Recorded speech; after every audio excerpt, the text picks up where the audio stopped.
শুরু করেছি মহান আল্লাহ পাকের নামে, যিনি পরম করুণাময় এবং অত্যন্ত দয়ালু। দেখুন, বিভিন্ন বিশ্লেষকরা কি বলে, আওয়ামী লীগকে নিষিদ্ধ করায় বিএনপির জন্য মরণ ফাঁদ হয়ে আসতেছে। একটু দেখেন, তারপরে বলতেছি বিস্তারিত। এবার আমরা কারা, জনগণ সিদ্ধান্ত নেবে। এটা তো আপনার আরেকটা চক্রান্ত শুরু হয়েছে, দেশে একটা অনিশ্চয়তা, ইনস্টেবিলিটি আবার শুরু করার জন্য এই ধরনের ঘটনাগুলো ঘটাচ্ছে, যেটা কোনো ইস্যু না সেগুলোকে ইস্যু তৈরি করা হচ্ছে। একমাত্র আওয়ামী লীগের হাতেই নিরাপদ। যখন আপনি মুক্তিযোদ্ধাদের গলায় জুতার মালা পরালেন, 1971 আওয়ামী লীগ আবশ্যিক, আপনি ঐচ্ছিক। শেখ মুজিব আবশ্যিক, আপনি ঐচ্ছিক। আপনার দল হিসাবে এক্সিস্টই করেন 1971। আওয়ামী লীগ যে দলটির বিরুদ্ধে দাঁড়িয়েছিলেন প্রত্যেকটি রাজনৈতিক দলের নেতাকর্মীরা। তবে এবার দেখা গেল ভিন্ন চিত্র। বিএনপির মহাসচিব মির্জা ফখরুল বলেছিলেন তারা ক্ষমতায় আসলে আওয়ামী লীগের কার্যক্রম সচল করা হবে। তবে ক্ষমতায় এসে আওয়ামী লীগ নিষিদ্ধ করায় ক্ষোভে পদত্যাগের ঘোষণা দিয়েছেন তিনি। এমন খবরে সরগরম রাজনৈতিক অঙ্গন। আজকে বাংলাদেশে গণতন্ত্র সম্পূর্ণভাবে নির্বাসিত। বিএনপির শীর্ষ নেতা বলেন, একটি রাজনৈতিক দলের নেতা হয়ে আরেকটি রাজনৈতিক দলকে ব্যান করাকে সমর্থন করি না। কিন্তু আওয়ামী লীগ নিয়ে বাংলাদেশে অনেক কথাবার্তা চলছে। আমি ব্যক্তিগতভাবে আগেও বলেছি, আমরা কোনো রাজনৈতিক দলকে নিষিদ্ধ করার পক্ষে নয়। তবে আওয়ামী লীগ ইস্যুতে পিছিয়ে নেই ব্যারিস্টার রুমিন ফারহানা। তিনি সংসদে দাঁড়িয়ে হুঙ্কার দিয়ে স্বরাষ্ট্রমন্ত্রীর নিকট প্রশ্ন ছুড়ে দিয়েছেন। স্বরাষ্ট্রমন্ত্রী মব নিয়ন্ত্রণের কথা জানালেও কেন তিনি ব্যর্থ, সেই প্রশ্ন তোলেন তিনি। বিশ্বের বিভিন্ন দেশে নানান রকম সংস্কৃতি থাকে, অভিনয়ের সংস্কৃতি, কবিতার সংস্কৃতি। আমাদের দেশে মাননীয় স্পিকার গত 1.5 বছর এবং এরপরে গত 2 মাস ধরে আমরা মবের সংস্কৃতি দেখলাম। আমরা দেখলাম বাংলাদেশ ব্যাংকের গভর্নরকে মব করে সরানো হয়েছে। আমরা দেখলাম বাসসের প্রধানকে মব করা হয়েছে। বরিশাল আদালতের প্রাঙ্গণে মব হয়েছে। সুপ্রিম কোর্ট রুমে মব হয়েছে। এদিকে আওয়ামী লীগ ও বঙ্গবন্ধু বিষয়ে মুখ খুলেছেন সংসদ স্পিকার মেজর হাফিজ বীর বিক্রম। তিনি জানিয়েছেন, বঙ্গবন্ধু ছাড়া বাংলাদেশ কল্পনা করা যায় না।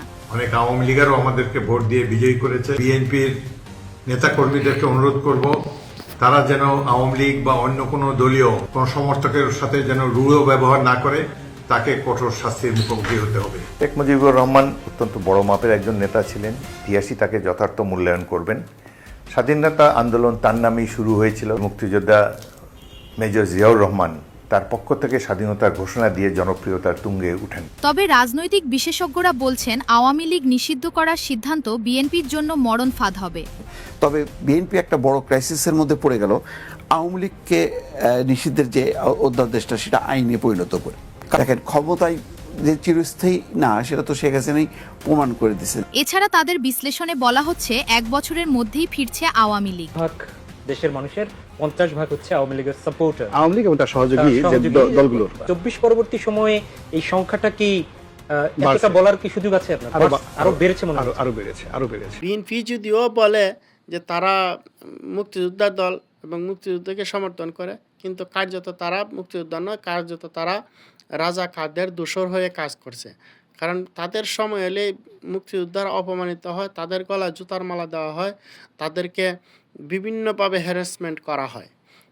এরপরে মির্জা ফখরুল ইসলাম আলমগীর উনি এর আগে বলেছিলেন যে তারা যদি ক্ষমতা এসে আওয়ামী লীগের নেতাকর্মীদের মামলাগুলো উড্ডু করবে এবং তাদের রাজনীতি ফেরার জন্য তিনি কাজ করবেন।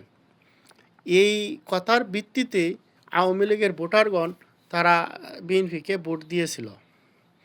এখন যখন আওয়ামী লীগকে তারা ক্ষমতায় এসে রাজনৈতিক দল হিসাবে তারা নিষিদ্ধ ঘোষণা করলো, তখন তারা নিজেদের মরণ পাত তারা নিজেরাই তৈরি করলো। এর ফলে মির্জা ফখরুল ইসলাম আলমগীর বললেন যে আমরা রাজনৈতিক দলকে নিষিদ্ধ করার আমরাকে, রাজনৈতিক দল নিষিদ্ধ করবে জনগণ।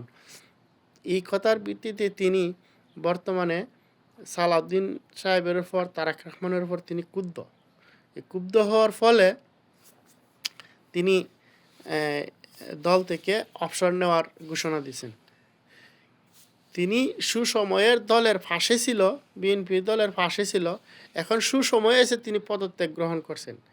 এটার কারণটা হচ্ছে এটাই, তিনি কথা দিয়ে কথা রাখতে পারেননি। কারণ তিনি বলেছিলেন আওয়ামী লীগের রাজনৈতিক দল হিসাবে তাদের ফেরার জন্য তিনি কাজ করবেন, আওয়ামী লীগের মামলাগুলো উড্ড করবেন, বরংস উল্টো হয়ে গেল, তাদেরকে নিষিদ্ধ করা হইলো, আইন করা হইলো। তো এর ফলে তাদের এই ভাঙ্গনের সুর আসতেছে। যাই হোক, এর হাতেই মুক্তিযোদ্ধারা নিরাপদ, বাংলাদেশের স্বাধীনতা নিরাপদ। আজ বর্তমানে বাংলাদেশের স্বাধীনতা হুমকির সম্মুখে দাঁড়িয়ে আছে এবং আমাদের স্বাধীনতা আমেরিকার কাছে বন্ধক রাখা হয়েছে। তো এই যে এরপরে আরও অনেক রাজনৈতিক বিশ্লেষকরা একথাই বলে। তো এর ফলে বাংলাদেশে আওয়ামী লীগের আগে যে ভোটার বা সমর্থন ছিল অর্ধেক, এখন এটা বেড়ে হয়ে গেছে প্রায় 70-75% হয়ে গেছে। তো অবশ্যই অতি সন্নিকটে এই গণবিস্ফোরণ হবে। যদি এই ধারাবাহিকতা চলতে থাকে তাহলে গণবিস্ফোরণ হবে। এখন শুধু পারছে না সেনাবাহিনীর জন্য, আর তারা নির্বাচন দিয়ে সেনাবাহিনীর ব্যারাকে ফিরে যাবে একথাই তারা দিয়েছিল, এনাফ ইজ এনাফ। তারা নির্বাচন চায়, তারা নির্বাচন গণতন্ত্রের হাতে, নির্বাচনের জয়ীর হাতে ক্ষমতা দিয়ে তারা ব্যারাকে ফিরে যেতে চায়, কিন্তু তারা এখনও ব্যারাকে ফিরে যায়নি। তো এটার জন্য আসতেছে গণবিস্ফোরণ হবে, তো অতি সন্নিকটেই, বেশি দূরে নয়।